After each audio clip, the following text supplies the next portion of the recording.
Good morning. Committee on Parole, we are reconvening at Southwest Transitional Work Program. Today is Thursday, April 6, 2023 at 9:05 a.m. With the staff there at the facility, introduce yourself for the record. Austin Arabic. Is there a staff member in there with you? No, ma'am. Okay, so what's your DOC number, Mr. Arabic? 767-968. My name is Cheryl Renatz. I'm serving as chairman of your parole panel. This is Mr. Roche to my left, Mr. Freeman to my right. Let me just read some information into the record. I'm going to turn it over to Mr. Roche. Your case has been assigned to him. So Mr. Arab, classified as a first felony offender, you're currently serving a 7-year sentence, having been sentenced in Beauregard Parish, March of 2022 for indecent behavior with a juvenile. Your parole eligibility date is April 27th, 2023. You don't earn good time. The full term is April 26, 2028. Does that sound accurate? Yes, ma'am. All right, Mr. Roche. Good morning, Mr. Arabi. How are you? I'm doing pretty good, sir. How about you? Good. Thank you. I'm doing well. Thank you. Mr. Arabi, you're 22 years old. Am I correct? Yes, sir. And you're a first felony offender, and you've served about 2 years on a 7-year sentence.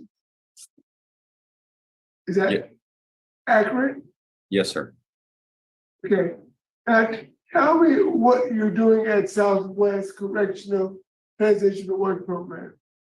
I am actually on the maintenance crew here on compound, and I'm working on compound right now. Okay, good. Have you taken any programs since you left Oregon? No, sir. I've been trying, and I've been doing everything I can to try to get into them. Now, if I can remember correctly, Southwest has some programs, and you requested on your backlog? Am I on backlog, sir? Yeah. Yes, sir. I'm on backlog. Okay. Now, indecent behavior with a juvenile is a sex offense, and I need to see that you have taken sex offender treatment.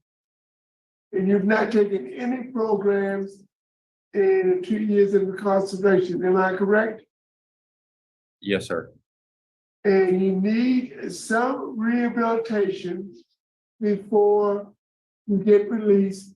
So based on a lack of rehabilitative programs and time served, I have no other choice but to let you remain incarcerated until you get an opportunity to enroll in those classes and complete those classes, especially sex offender treatment.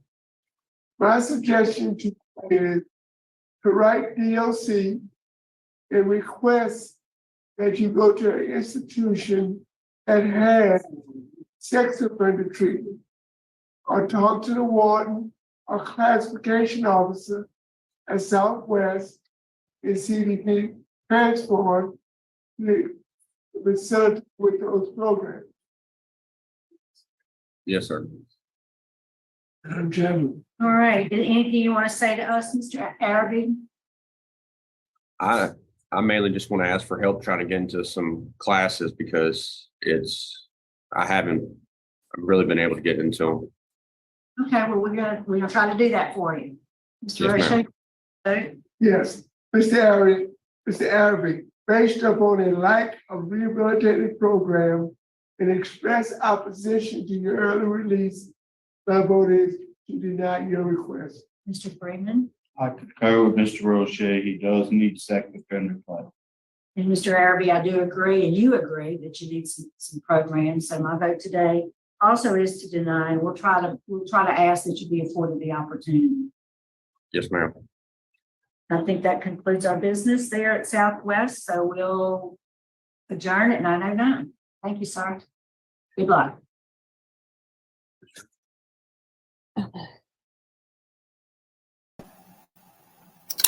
Another cockroach.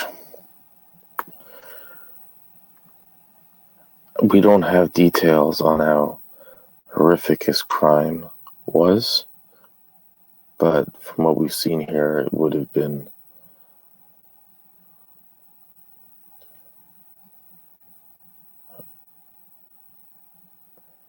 he was 20 years old when he committed it. He's been locked away for 2 years. He got a 7-year sentence. From what we've seen, for how lenient they are with other sentences, we can only assume that what he was done is absolutely horrendous. For a judge to give a 20-year-old first offender a 7-year sentence, and because of that, I am just disgusted to look at him. I'm trying now, because he took a plea deal, there's going to be very little information. I found an arrest report on July 6th, 2019. No, July 13, 2020, where it just shows that he was arrested by the BPSO Detective Division and charged with indecent behavior with juveniles and third-degree rape.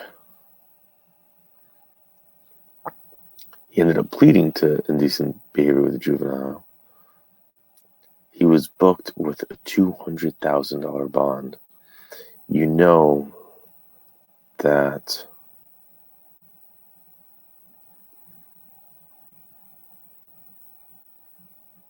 we're looking at a cockroach,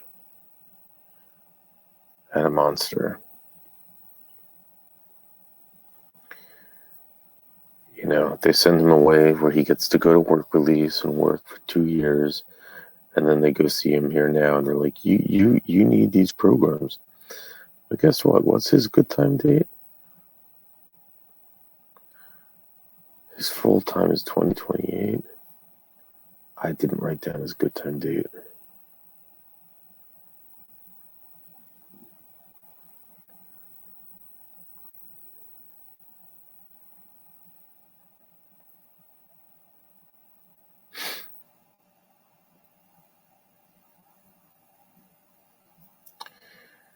Yeah, the world is full of those cockroaches.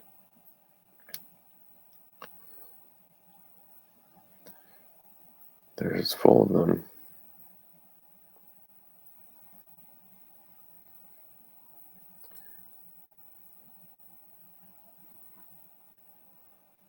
What is this? Let me see. Right now, what I'm doing while I'm talking to you is I'm looking for articles just to see if I could find something. And again, sorry for I'm not in my normal setup. I'm camping with the family. And it's 5:50 a.m. I've been doing these since 3 a.m. I just wanted to get them out to you guys. So, because I'm gone for like a week, more than a week. And I don't want to wake them up, so I'm whispering. But, this is one of the cases where you just won't find much. It's like a silent arrest. He takes a plea deal. And that's it. No one really reports on it. People don't really want to. The victims they don't want to be on the news. And for the most part, the news media doesn't really care to report it, even keeping the victim anonymous, right?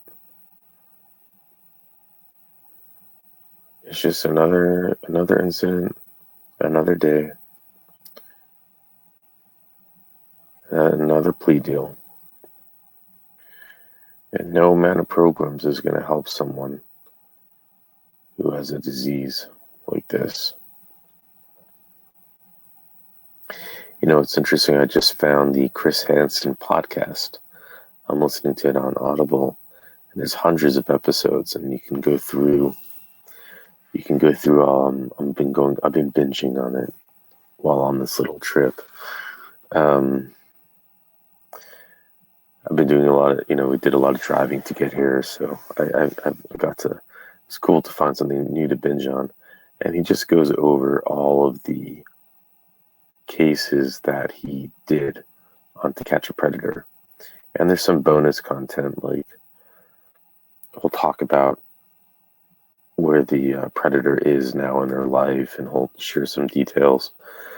And then there are some people that call in and leave a note, and there was one person that called in and left a note, and then like Chris Hansen reads it, so it's like a fan that I can ask Chris Hansen a question or state a point. And one person said, hey, I've identified with I'm married and I've kind of been holding this in, but through watching your show, I've gotten the courage to tell you. And he says, I like teenage girls. I don't know why. It's something that I have an obsession over.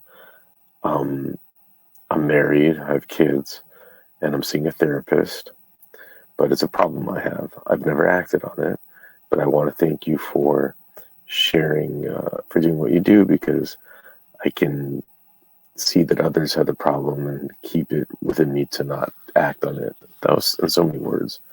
But in that case, that was someone who identified that they had an issue and is working very hard on not chasing their impulses. And then there are others that just don't care how many lives they destroy. And we're looking at one right now.